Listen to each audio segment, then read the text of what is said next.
তো এখন আমরা দেখব যে কিভাবে দুইটা বাটন অ্যাড করা যায়। তো এই দুইটা বাটন অ্যাড করার কাজটা আমরা হচ্ছে সেকেন্ড বাটনের মধ্যে করব। তো সেই কারণে প্রথম বাটনের যে কাজটুকু ছিল সেই পুরো জিনিসটাই এখানে থাকবে। তো পুরো জিনিসটাই আমি এখানে নিয়ে নিচ্ছি। তো প্রথম বাটনের এখানে আমরা শুধু একটা সেকেন্ড ডায়লগের ক্ষেত্রে আমরা এখানে একটা পজিটিভ বাটনের সাথে সাথে আবার আরেকটা নেগেটিভ বাটন অ্যাড করব। তো সেজন্য আমরা বললাম যে ডট সেট, সরি এটা এইখানে হবে ডট সেট নেগেটিভ বাটন। তো নেগেটিভ বাটনের মধ্যেও আমরা ঠিক একইভাবে প্রথমে একটা টেক্সট দিব ক্যান্সেল, এরপরে আমরা বলবো যে dialog interface dot on click listener,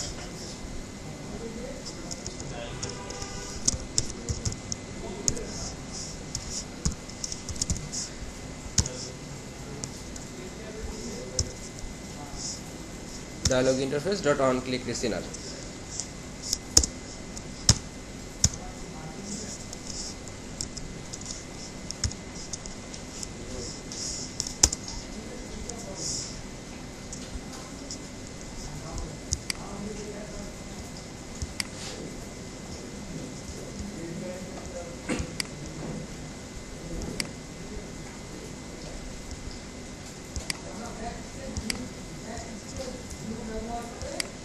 তো মেথডটাকে ওভাররাইড করে নিলাম। এরপরে এটা হচ্ছে ওকে বাটন আর এটা হচ্ছে ক্যান্সেল বাটন। সো আমরা এখন ওকে বাটনে ক্লিক করলে একটা মেসেজ ডিসপ্লে করব আর ক্যান্সেল বাটনে ক্লিক করলে একটা মেসেজ ডিসপ্লে করব। এইখানে আমরা এই টেক্সটগুলো চেঞ্জ করে দিতে পারি। যেমন এটা হচ্ছে টু বাটন, তারপরে আমরা এইখানে কোন একটা হয়তো জেনারেলি ওকে বাটন বা ক্যান্সেল বাটনের জন্য যে ডায়লগগুলো থাকে সেখানে সাধারণত কোনো একটা কোশ্চেন জিজ্ঞেস করা হয়, সাচ অ্যাজ ধর আমরা এখানে বললাম যে do you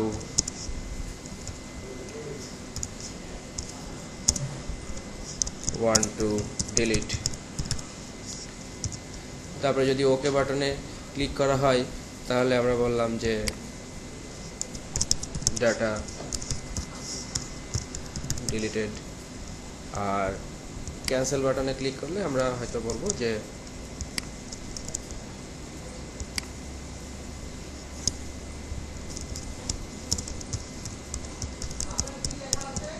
you click cancel. আর যখন এরকম দুইটা বাটন থাকবে, যখন এরকম দুইটা বাটন থাকবে তখন আমরা হচ্ছে আমাদেরকে যেটা করতে হবে সেটা হচ্ছে যে এই ডায়লগটাকে ওই বাটনটা বা ওকে বাটন বা ক্যান্সেল বাটন ক্লিক করার পরে যেন ডায়লগটা ডিসমিস হয়ে যায়, সেজন্য আমাদেরকে বলতে হবে যে dialogue dot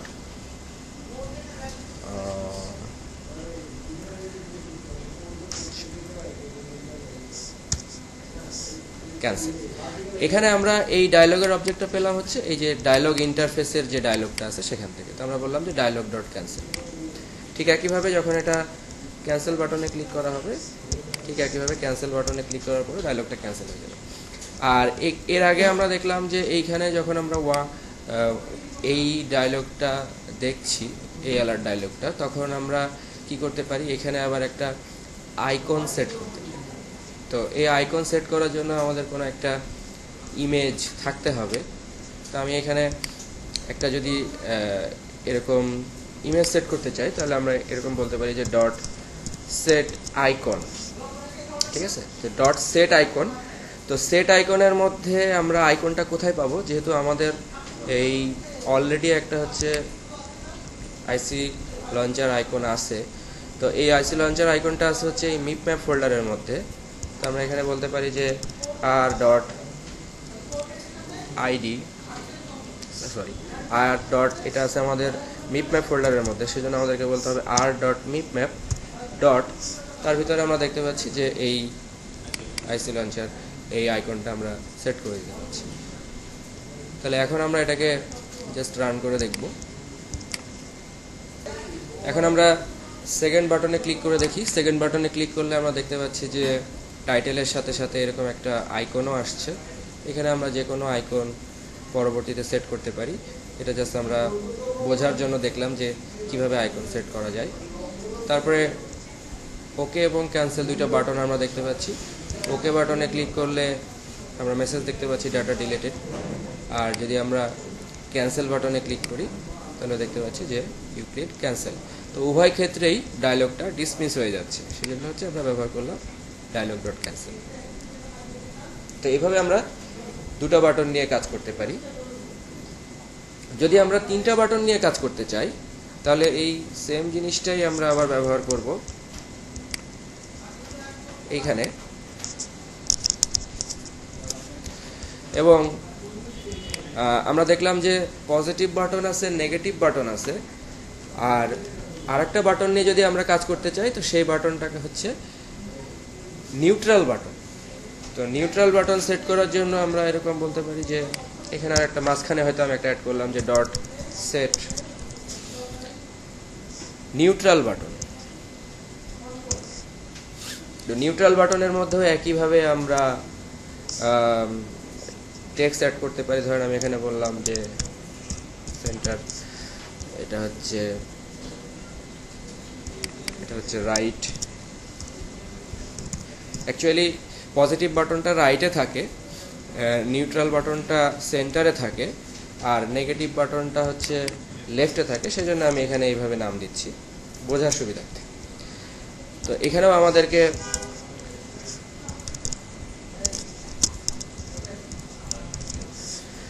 dialogue interface dot on click listener, import on click লিসেনারকে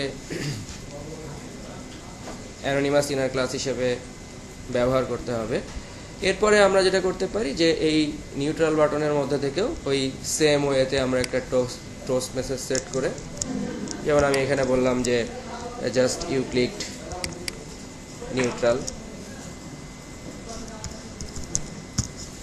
you click cancel, এইখানে ডাটা ডিলিটেড, বাট এবার আমরা পরবর্তীতে এখানে মেসেজ চেঞ্জ করে নিব। তাহলে এরকম তিনটা বাটন সহ আমরা মেসেজ ডিসপ্লে করতে পারি। এখন আমরা এটাকে রান করে দেখি। এখন আমরা থার্ড বাটনে ক্লিক করে দেখি। তো থার্ড বাটনে ক্লিক করলে আমরা দেখতে পাচ্ছি যে বাটন তিনটা দেখাচ্ছে, যদিও আসলে নিউট্রাল বাটনটা এখন সেন্ট্রালে দেখায় না, সেন্ট্রালে দেখাচ্ছে না, বাট আমরা তিনটা বাটন পাচ্ছি এবং তিনটা বাটনে তিনটা আলাদা আলাদা অ্যাকশান। সাচ অ্যাজ হয়তো আমি এই বাটনে ক্লিক করে একটা কাজ করতে চাচ্ছি, এই বাটনে ক্লিক করে একটা কাজ করতে চাচ্ছি, এবং এই বাটনে ক্লিক করে অন্য একটা কাজ করতে চাচ্ছি। এই সমস্ত ক্ষেত্রে তখন আমরা এরকম প্রয়োজন বোধে তিনটা বাটন অ্যাড করতে পারি।